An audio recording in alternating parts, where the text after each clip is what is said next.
kontrahin ang mga the moves na mga boys na hindi mo masyadong type.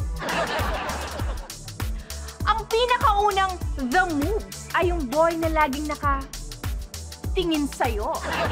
At eto ang solusyon. Magsuot ka ng dark shades para hindi niya alam kung nakatingin ka ba sa kanya o hindi. Watch this.